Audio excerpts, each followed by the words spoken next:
This is PowerPoint number 5, Module 2, River of Law.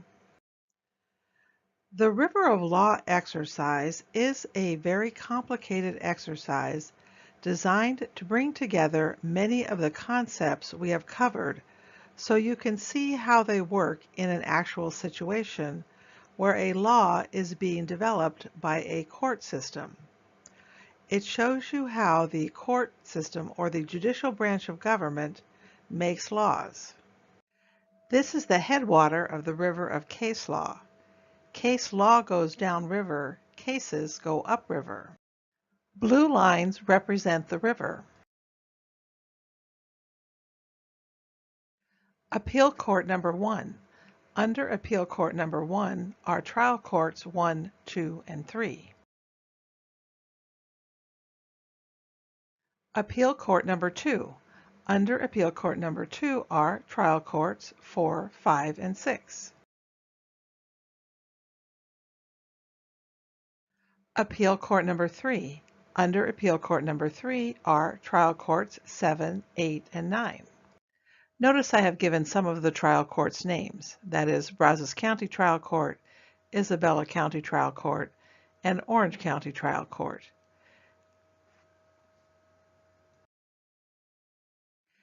In the river of law, law made at a Supreme Court is put into the river of law at the headwater and flows downriver into all of the branches of the river and all of the courts below it. That is, this law is applicable to all of the courts in the system. Another way of saying this is that law is precedent for all of the courts in the system and must be followed. Law made in a Supreme Court flows down into all of the appeal courts and all of the trial courts below it. Law made in an appeal court is put into the river at the location of the appeal court. Therefore, it only flows downriver to the trial courts below that appeal court. At the end of the dispute resolution PowerPoints, you will find the exercises. Find this page. Notice it is exercise number 6, River of Law, case number 1. What you are learning here is how the judicial branch of government makes case law. It is very, very different than how the legislative branch makes statutory law. We will start with 2 existing laws which sort of, but not exactly, apply to the case. Because these laws do not exactly apply to the case, the judicial system must make a law in order to resolve the dispute or the case. The first law is a state statute.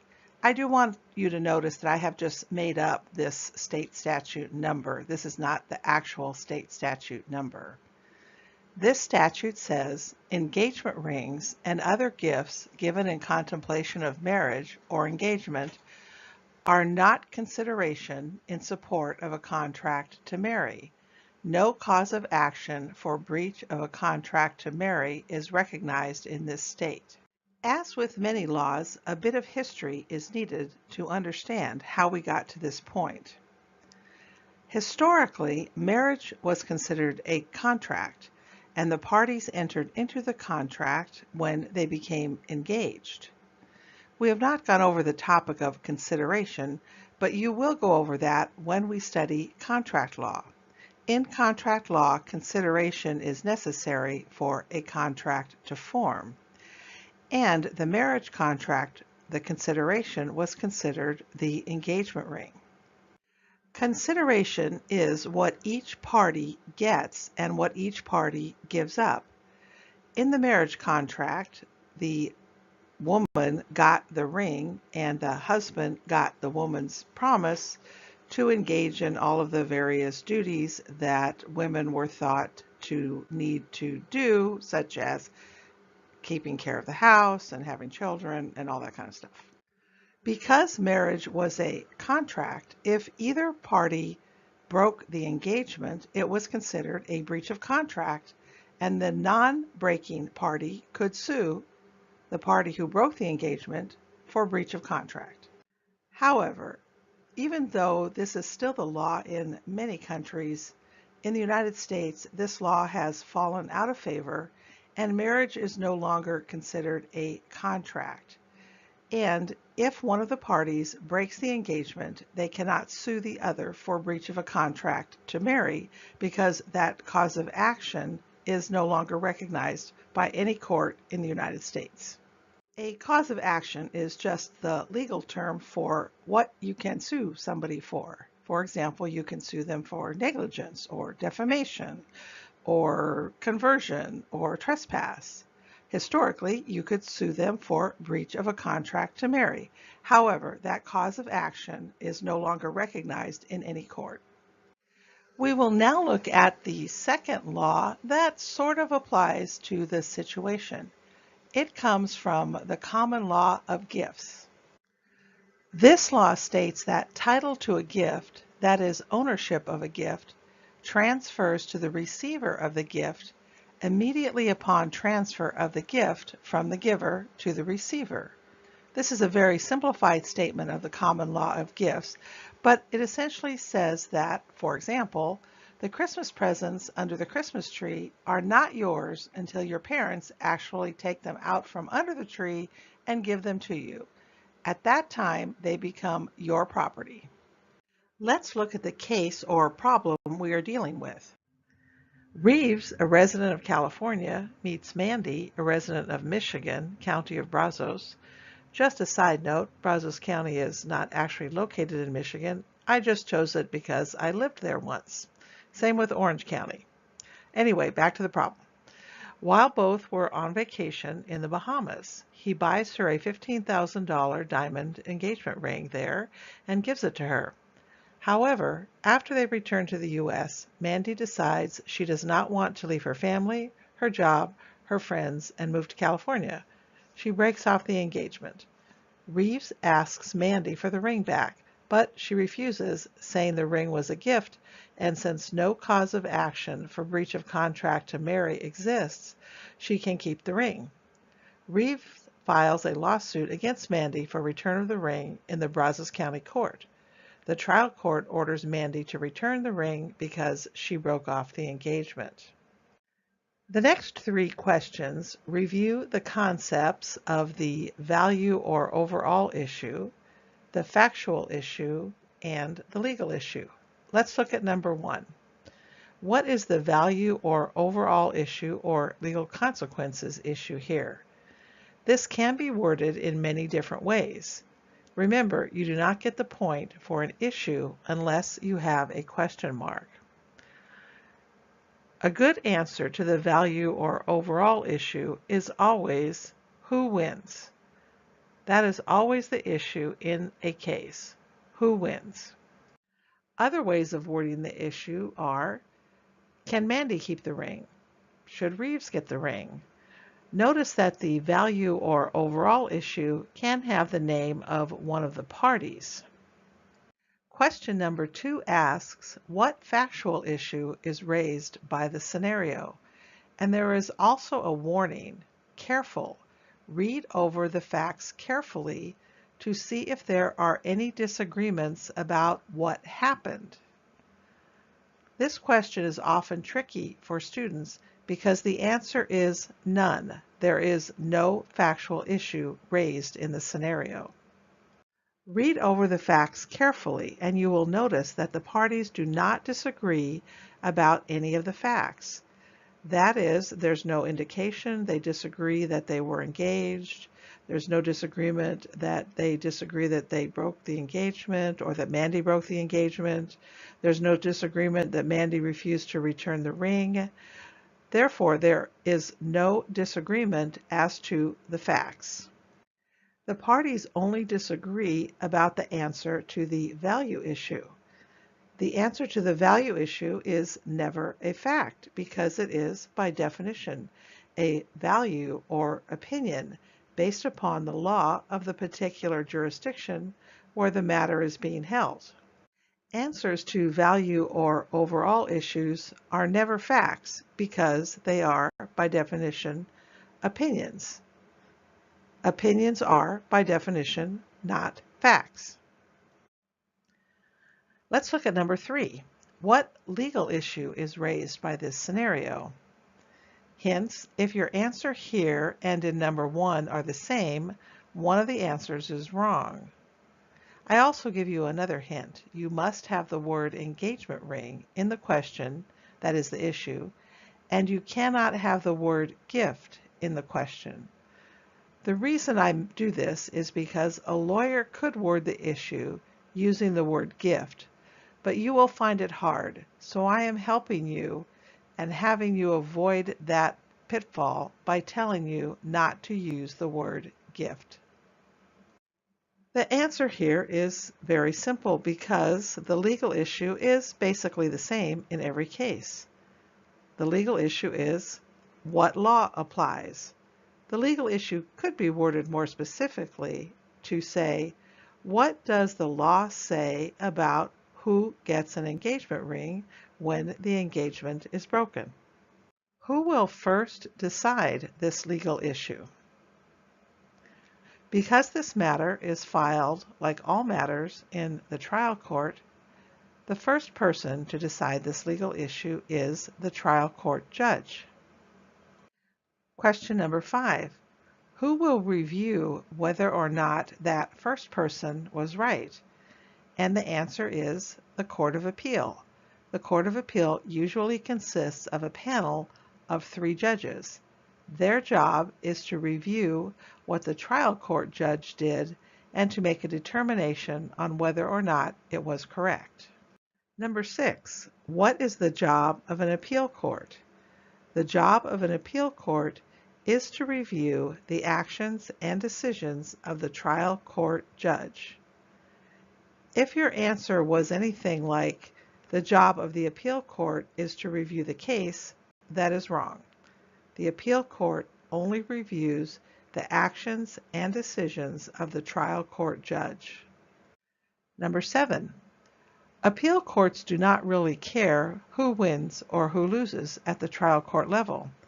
That is, they do not care about the value issue. Appeal court judges only care about the legal issue. Let's look at question number 8. Reeves wants the answer to the value issue to be what? Basically, he wants the answer to the value issue to be Reeves wins or Mandy loses. Let's take a look at question number 9. Many students think that the answer to question number 9 is the same as the answer to question number 8. However, it's very different. Number 9 is asking, what does the law say? There is no law that says Reeves wins or Mandy loses, so therefore that obviously cannot be the answer to the legal issue. The answer to the legal issue must always be a law. Reeves wants the answer to the legal issue to be something like, the engagement ring goes back to the giver if the engagement is broken. The next question is a review question, and I'm not going to give you the answer. You should be able to answer it yourself. Define the following term, discovery. Question number 10 asks whether or not you recall a term used in the lecture, and that term is discovery. Discovery is the stage in the litigation process where the parties learn or discover all of the evidence. Question 11 also requires that you recall a term from the lecture. Reeves has some questions he wants to ask Mandy about why she broke off the engagement. Assuming Mandy has refused to answer any questions on this topic, how can Reeves get Mandy to answer his questions? This question has 2 answers, both of which are equally correct. The first, and the easiest, is to send her an interrogatory or some interrogatories asking her the questions he wants her to answer. The second is more costly and time-consuming, but it is a discovery technique that is available. The answer would be, he can set a deposition. Remember, we ended the case after the trial court's decision which was that Mandy must return the ring. This case was then appealed by Reeves to Appeal Court Number 1, and the decision of Appeal Court Number 1 appears below. Let's take a look at the law after the appeal court decides the Reeves decision. Notice we still have the statute, we still have the common law of gifts, but we have a new piece of law, that is the law made by Appeal Court Number 1. Let's take a look at the decision of Appeal Court Number 1. Appeal Court Number 1 tells us the law in the first sentence. If the woman breaks off the engagement, she must return the ring. Engagement rings are a different type of gift and not covered by the Michigan statute. Notice that none of the names of the parties are included in the law. There is no law that says Reeves win or Mandy loses. The law gives us a general statement about engagement rings and applies to everybody in the same situation, at least everybody who lives in the area covered by Appeal Court Number 1. What do I mean by the statement that the law is only applicable to the people who live in the area covered by Appeal Court Number 1?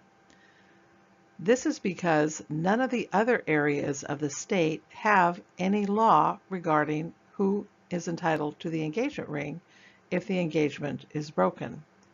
The only law we have is law from Appeal Court Number 1, and the law from Appeal Court Number 1 is put into the river of law at Appeal Court Number 1.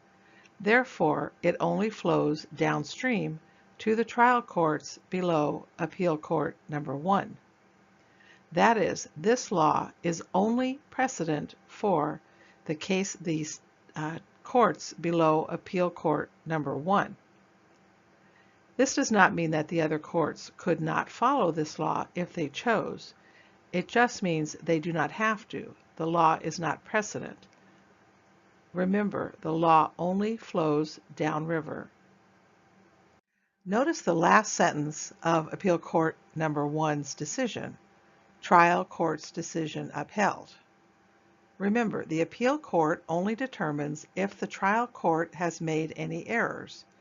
Since the trial court ordered that Mandy return the ring, the appeal court upheld that decision. Question 12. The Reeves case says the law regarding engagement rings when the engagement is broken is what? Hint.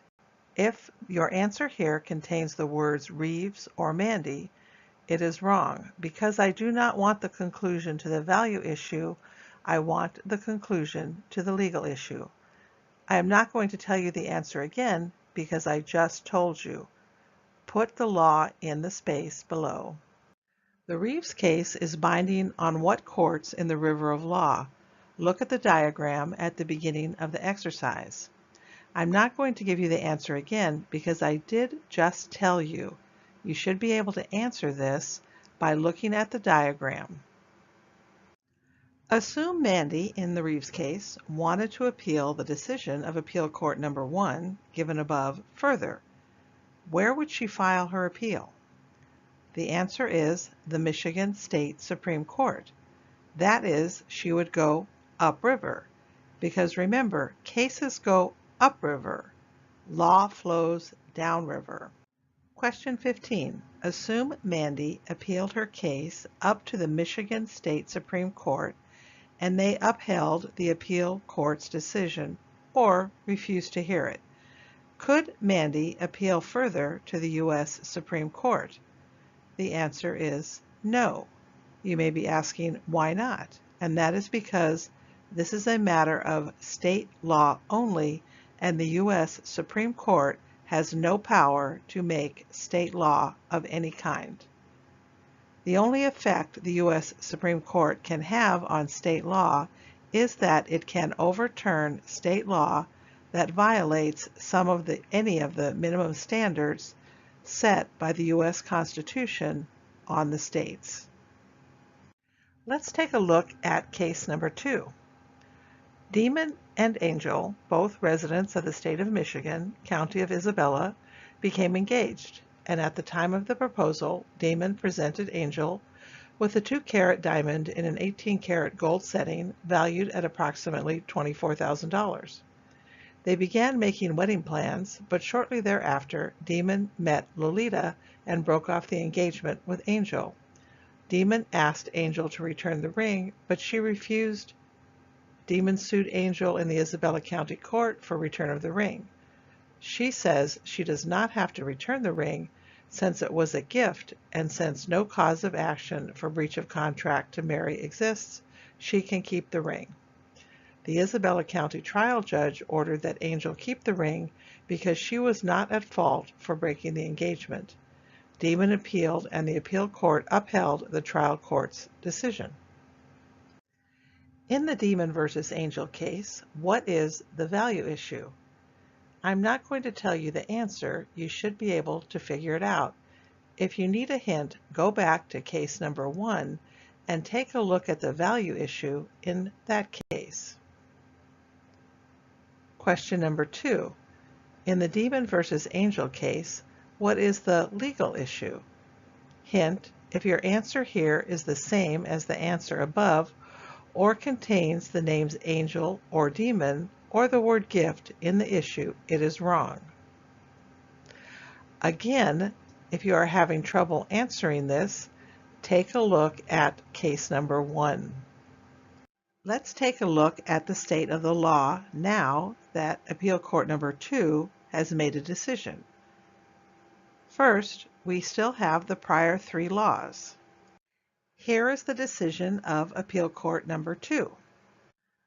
Appeal Court number 2 has said the law is an engagement ring can be recovered by the donor, usually the man is the donor, if the agreement to marry is dissolved by mutual consent or the woman unjustifiably breaks off the engagement, but cannot be recovered by him if he unjustifiably breaks the agreement it evidences.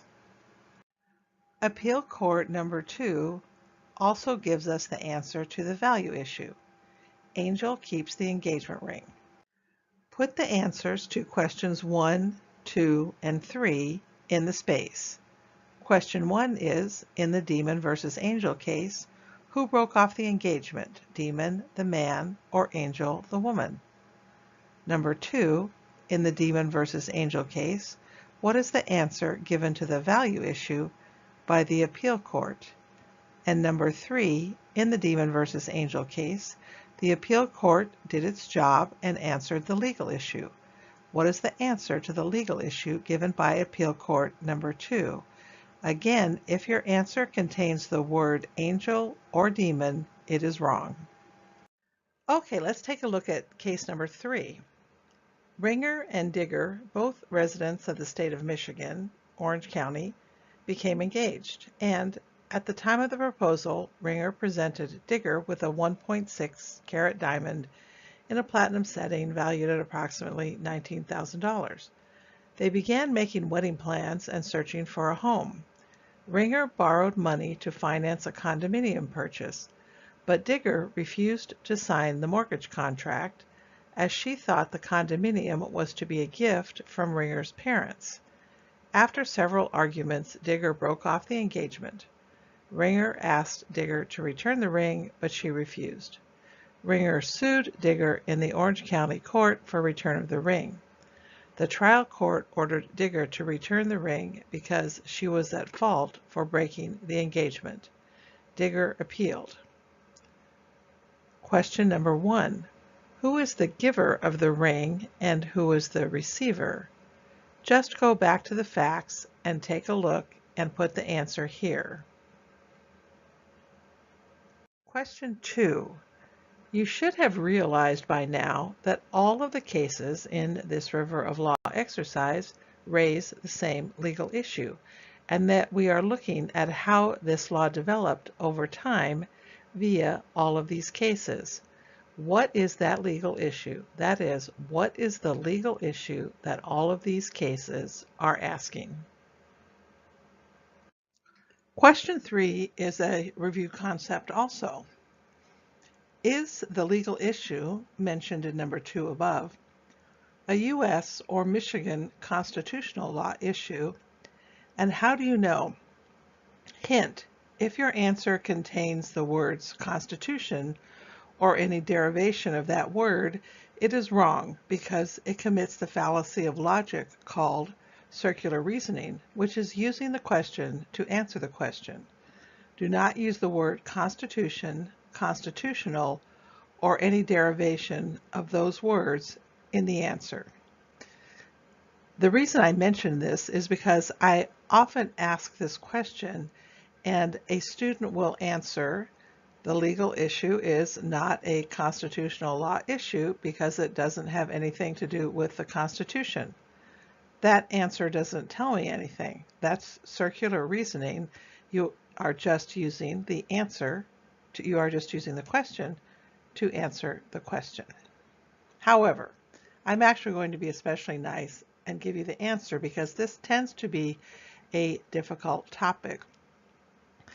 The legal issue is not a U.S. or Michigan constitutional law issue because it has nothing to do with the government or asking whether or not the government had the power to do what it did. Remember the constitutional law issue, there's really only one.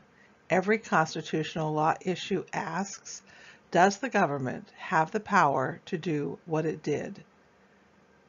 Since the issue here is just involving two people and not any type of government action, it cannot, by definition, be a constitutional law issue.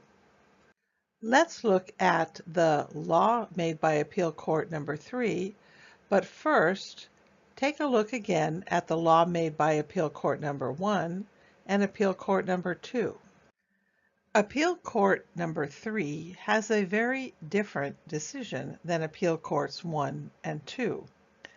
Appeal Court number 3 says, upon termination of an engagement, gifts in contemplation of marriage, such as engagement rings, are to be returned to the donor giver. The law does not look at the fault of either party.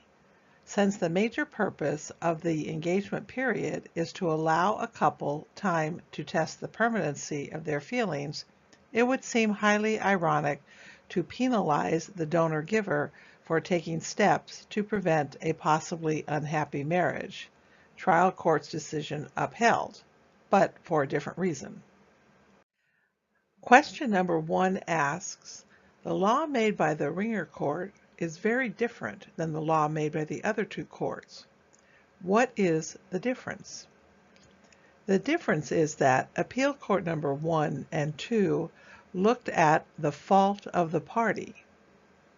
However, Appeal Court number 3 says the fault of the party is irrelevant. The ring goes back to the donor or giver. Question 2. The Ringer case is binding on what courts in the river of law? Look at the diagram at the beginning of the exercise. That is the trial courts below Appeal Court number 3. Question 3. What is likely to happen next in the development of this law about engagement rings?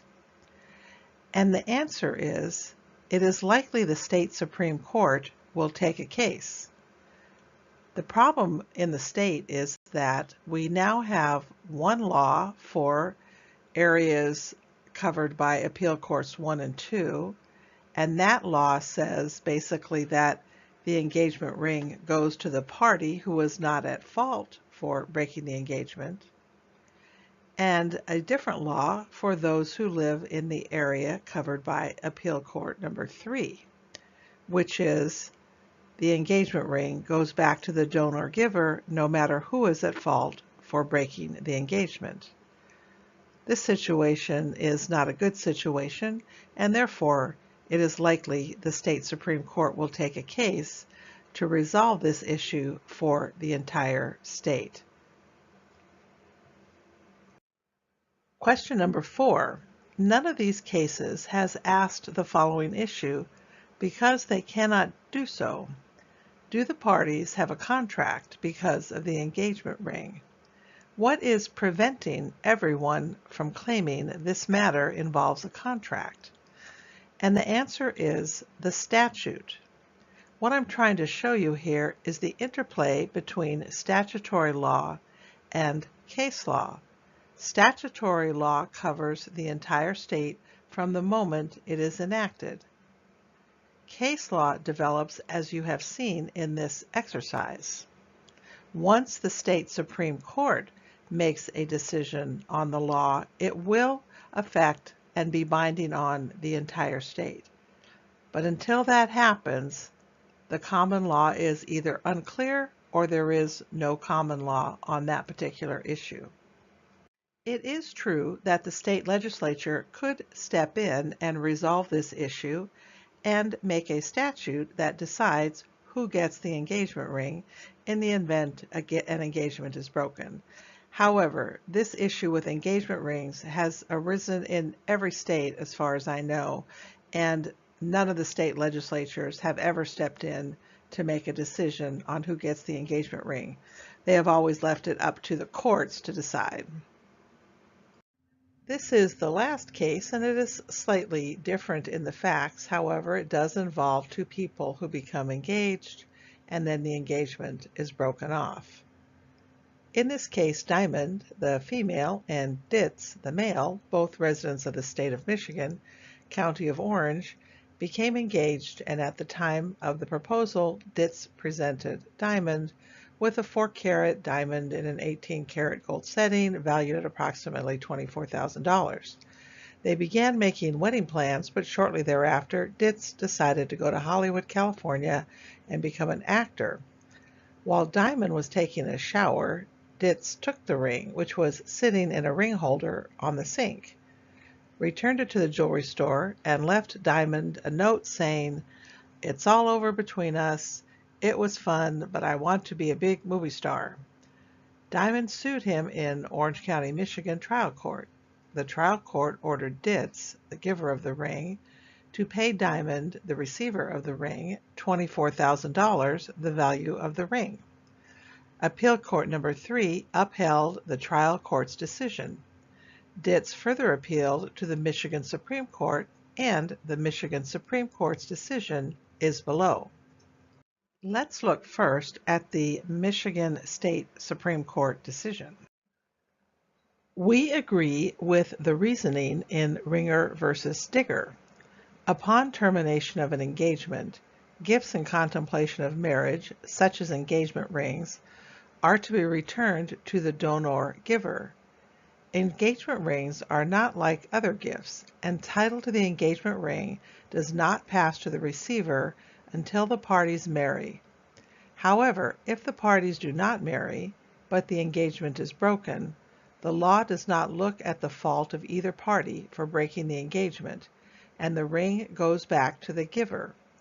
Since the major purpose of the engagement period is to allow a couple time to test the permanency of their feelings, it would seem highly ironic to penalize the donor-giver for taking steps to prevent a possibly unhappy marriage.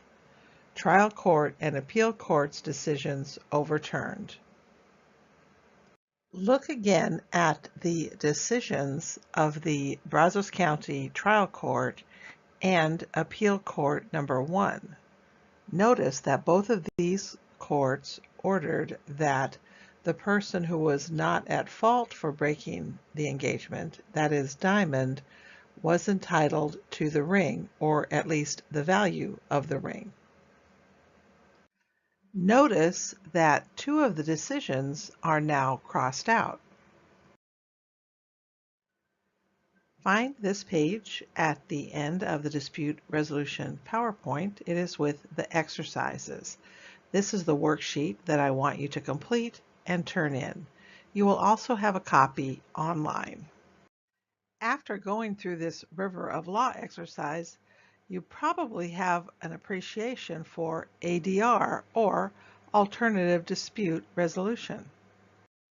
In the United States, when we speak of alternative dispute resolution, we are talking about negotiation, arbitration, and mediation. These are three alternatives to the government-provided dispute resolution process, which is called litigation. Various other forms of ADR exist, but they are all based on either mediation or arbitration, and we will not go into them in detail. You are probably familiar with negotiation. Negotiation occurs when the parties attempt to find common ground. They talk with each other and hopefully come to some reasonable resolution that makes both of them at least fairly happy. The next form of dispute resolution is arbitration. I want to caution you, many students think that arbitration and mediation are the same. However, they are very, very, very different. Arbitration is very similar to litigation. The main difference is that arbitration is provided by private companies, whereas litigation is provided by the government. Normally, the process is the parties, usually business people, agree to arbitration in the contract. That is, they agree, prior to the existence of any dispute, that should a dispute arise, they will go to arbitration rather than go through litigation. This normally saves quite a bit of money, as arbitration is much faster and cheaper than litigation. The arbitration process is very similar to litigation. The arbitrator, or sometimes there's a panel of 2 or 3 arbitrators, sit at the front of the room, and the parties sit in front of the arbitrators in a similar manner as they would in a courtroom. Each side then presents their issues to the arbitrators, and the arbitrators decide. There is usually never a jury, although that would be a possibility, but it's very seldom happens. And so the arbitrators decide all of the issues of law and fact, and then of course, ultimately, the value issue of who wins. Notice that in the arbitration process, one party wins and one party loses. There is no middle ground. Mediation is actually more like negotiation. The main difference is that a trained mediator helps the parties come to some type of mutually agreeable resolution. Usually, neither side wins or loses, but some common or middle ground is reached. Mediation is also much less formal. The parties usually sit around at a table, or they may even go into different rooms, and the mediator talks to only one party at a time. This never happens during arbitration or litigation. That is, all of the parties must always be present at the same time. But in mediation, it is often helpful if the mediator goes back and forth between the parties and offers suggestions or takes settlement proposals from one party to another. Pause now and complete some questions.